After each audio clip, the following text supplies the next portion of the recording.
নমস্কার, এক ঝলকে মিডিয়া আপনাদের স্বাগত। রাস্তায় বেরোলে আমার আপনার কারোরই কোনো সিকিউরিটি নেই। যখন তখন যা কিছু করতে পারে, বিশেষ করে চুরি হতে পারে, পকেটমারি হতে পারে। এরকম তো অনেক ঘটনাই ঘটেছে না, যে আপনি রাস্তায় বেরিয়েছেন, হঠাৎ করে দেখতে পাচ্ছেন আপনার পকেটে একটা পার্স ছিল, সেটার উধাও, বা একটা মোবাইল ফোন ছিল, সেটা নেই, বা হয়তো কিছু টাকা পয়সা রাখা ছিল, সেটা আর নেই। বাসে, ট্রামে, ট্রেনে কোথাও না কোথাও এরকম ঘটনা আমাদের সঙ্গে কখনো না কখনো ঠিক ঘটেই যায়। আর এ কারণেই বলছি আপনাদেরকে যে আমার আপনার কারুরই এতটুকু নিরাপত্তা নেই, তার কারণ এই দেশের নেতাদেরই নিরাপত্তা। মিঠুন চক্রবর্তী মহাগুরু, যিনি গরম গরম সংলাপ দিয়ে থাকেন সিনেমাতে, বাস্তবের মাটিতেও দিয়ে থাকেন, এবং তার জন্য তাকে প্রাণনাশের হুমকিও শুনতে হয়। এরকম ঘটনা আমাদের সামনে আগেই এসেছে, সেই খবর আমরা করেছি এবং সেই খবর আপনারা দেখেওছেন যে থ্রেট এবং থেফট এই দুটো শব্দ সমার্থক হয়ে দাঁড়িয়েছে এবার ঝাড়খণ্ডের কালিয়াসোল এই অঞ্চলটার কথা মনে রাখবেন, কারণ এখানেই নির্বাচনী প্রচার করতে গিয়েছিলেন মিঠুন চক্রবর্তী।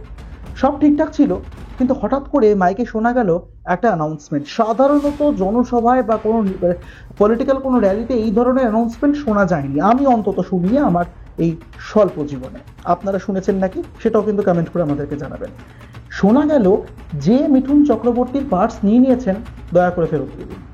মানে কাউকে কিছু না বলে নিলে সেটা তো চুরিই বলে, তাই তো? এমনটাই তো জেনে এসছি এতদিন ধরে।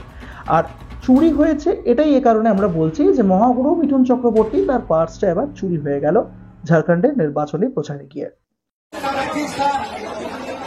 और आपसे आग्रह है कि आप कृपया मिठुन का पर्स जिसने भी लिया हो, जिसका का संस्कृति सारी है, आप आकर के मिठुन का पर्स को लौटा दीजिए।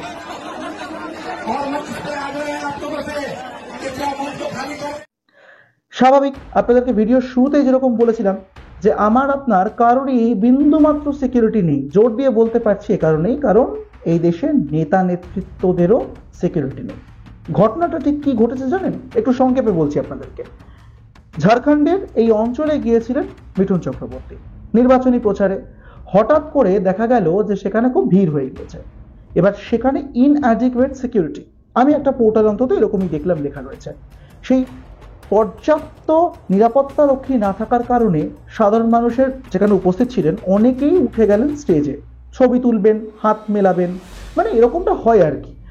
মানুষ যখন তাদের প্রিয় নেতাকে বা প্রিয় অভিনেতাকে হঠাৎ করে সামনে পেয়ে যান, তখন কিন্তু একটু আবেগ বশে অনেক কিছু তারা করে ফেলে। আর এই ক্ষেত্রে ঘটনাটা এরকমই ঘটলো। সবটুকু তো হয়ে গেল, সিকিউরিটি ছিল না, ভিড় ভাড়াক্কা হয়েছিল, সরিয়ে দেওয়া হলো। তারপর দেখা গেল যে মিঠুন চক্রবর্তীর ওয়ালেট বা মানি ব্যাগটা আর নেই। তারপরই মাইকে অ্যানাউন্স করতে হলো যে যে এই ওয়ালেট নিয়েছেন বা তার পার্স নিয়েছেন, দয়া করে ফেরত দিয়ে যান। সত্যি আমার সত্যিই মনে পড়ছে না যে এরকম ধরনের কোনো ঘটনা আগে কখনো ঘটেছে নাকি। এবার এইখানে দাঁড়িয়ে একটা প্রশ্ন উঠছে যে আমাদের আপনাদের সাধারণ মানুষের সিকিউরিটি কোথায়? এবার আপনারা অবশ্যই কমেন্ট করতে ভুলবেন না যে আপনারা কি মনে করছেন এই ভিডিও দেখে। যদি এই ভিডিও ভালো লেগে থাকে তাহলে অবশ্যই লাইক করবেন, শেয়ার করবেন এই কন্টেন্টটি, এবং সাবস্ক্রাইব করতে ভুলবেন না আমাদের ইউটিউব চ্যানেল এক ঝলকে মিডিয়া। অন্যান্য খবরের জন্য সঙ্গে থাকুন, চোখ রাখুন এক ঝলকে মিডিয়ার পর্দায়।